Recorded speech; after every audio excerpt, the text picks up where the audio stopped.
একজন মহিলা সাহাবিয়া রাসূলুল্লাহ সাল্লাল্লাহু আলাইহি সাল্লামের কাছে আসিয়া বললেন, ইয়া রাসূলুল্লাহ, আমাকে এমন একটি ছেলে দেন, আমি বিবাহ করব। সে যেন দিনদার, আমলদার, আল্লাহওয়ালা, বেশি করে আমল করে, সে দিন থেকে পরেজগার থেকে আমাকে একটি ছেলে দেন, আমি তার সঙ্গে বিবাহ করব। হুজুর সাল্লাল্লাহু আলাইহি সাল্লাম বললেন, মা তুমি কেমন ছেলে নেবে, কি শর্ত? মহিলা বললেন, শর্ত দেখে আমি বিয়ে করবো। রাসূল বললেন, কি শর্ত? হুজুর সাল্লাল্লাহু আলাইহি সাল্লাম বলার পরে মহিলা বললেন, আমি এমন একটি ছেলে চাই, সে যেন সারা রাত দেড়ে দেড়ে নফল নামাজ পড়ে। ইয়া রাসূলুল্লাহ। 2 নম্বরে প্রশ্ন হচ্ছে, ইয়া রাসূলুল্লাহ, সে যেন সারা বছর নফল রোজা রাখে। ইয়া রাসূলুল্লাহ। 3 নম্বর হচ্ছে যেন সে সারা রাত ধরে কোরআন খতম করে। ইয়া রাসূলুল্লাহ, আমার ছেলে দেখে আমি বিবাহ করতে চাই। রাসূলুল্লাহ সাল্লাল্লাহু আলাইহি সাল্লামের কাছে মহিলা বললেন, রাসূলুল্লাহ সাল্লাল্লাহু আলাইহি সাল্লাম বললেন, এমন কোন সাহাবী আছে যে সারা রাত নফল নামাজ পড়তে পারে, সারা বছর নফল রোজা রাখতে পারেন এবং সারা রাত ধরে কোরআন তেলাওয়াত করতে পারেন? কোন সাহাবী আছে? এমন কোন সাহাবী আছে বলো? বড় বড় সাহাবীরা বললেন, ইয়া রাসূলুল্লাহ, এরকম সাহাবী তো আমরা দেখি না। ওমর, ওসমান, আলী, বড় বড় সাহাবীরা বললেন যে শর্ত কেউ মানতেও পারবে না, তাকে বিবাহ করতে পারবে না।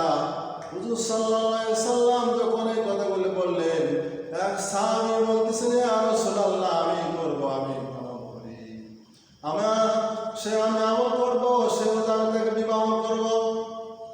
সাহাবী যখন হুজুর সাল্লাল্লাহু আলাইহি সাল্লাম প্রশ্ন করলেন, তুমি প্রশ্ন করার পরে মহিলা সাহাবীকে বললেন, মা তোমার ছেলে আমি পেয়ে গেছি, তোমার বর আমি পেয়ে গেছি, অর্থাৎ তোমার বর তোমার নির্বাচন করবো আমি। মহিলাকে প্রশ্ন করার পরে মহিলার সঙ্গে বিবাহ দিয়ে দিলেন। বিবাহ দেওয়ার পরে হুজুর সাল্লাল্লাহু আলাইহি সাল্লাম নিজেই তার বিবাহ পড়াইয়া দিলেন। বিবাহ দেওয়ার পরে তার বাসর হবে। বাসর ঘরে যে সে সারা রাত ধরে এরকম ভাবে ঘুম পড়ে, সারা রাত ধরে সারা বছর নফল রোজা রাখে না, কোরআন তেলাওয়াত করে না, নাক ডেকে ডেকে ঘুম পড়ে।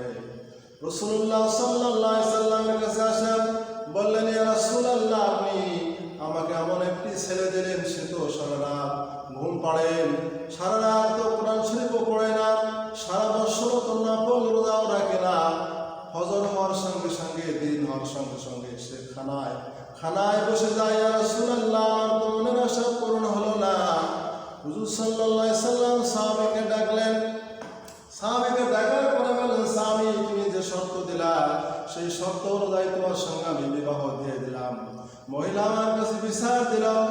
মহিলা বিচার দেওয়ার পরে ওই সাহাবী বলতেছে, ইয়া রাসূলুল্লাহ, আপনি তো বলেছেন যে সার নামাজ এবং ফজরের নামাজ জামাতের সহিত আদায় করলো, সে যেন সারা রাত নফল সব তার আমল নামায় লেখা হলো।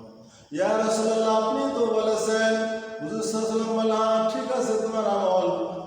এরপরে 2 নম্বর বলা হচ্ছে যে সারা বছর যেন সে নফল রোজা রাখে। ইয়া রাসূলুল্লাহ, আপনি তো বলেছেন পবিত্র মাহে রমজান মাসে রোজা রাখার পরে শাওয়াল চাঁদে 6টি রোজা রাখবে, সারা বছর নফল রোজা রাখার সব তার আমল নামায় লেখা হবে। ইয়া রাসূলুল্লাহ, আপনি তো বলেছেন। ইয়া রাসূলুল্লাহ, হুজুর সাল্লাল্লাহু আলাইহি সাল্লাম বললেন, মা ঠিক আছে, তোমার আমল তোমার কথা অনুযায়ী সে শর্ত হিসেবে এসে ঠিকভাবে আমল করে। 3 নম্বরে বলা হলো সারা রাত ভরে কোরআন খতম করবে। ইয়া রাসূলুল্লাহ, আপনি তো বলেছেন সূরা ইখলাস 3 বার পড়লে এক খতম কোরআন শরীফ পড়ার সব তার আমল নামায় লেখা হয়ে যায়। ইয়া রাসূলুল্লাহ, তো আপনার হাদিস শোনার পরে আমি হাদিসের উপর আমল করি। হুজুর সাল্লাল্লাহু আলাইহি সাল্লাম বললেন, মা সবগুলো আমল তার ঠিক আছে, তোমরা মিলেমিশে সংসার করো, তোমরা সংসার করতে থাকো।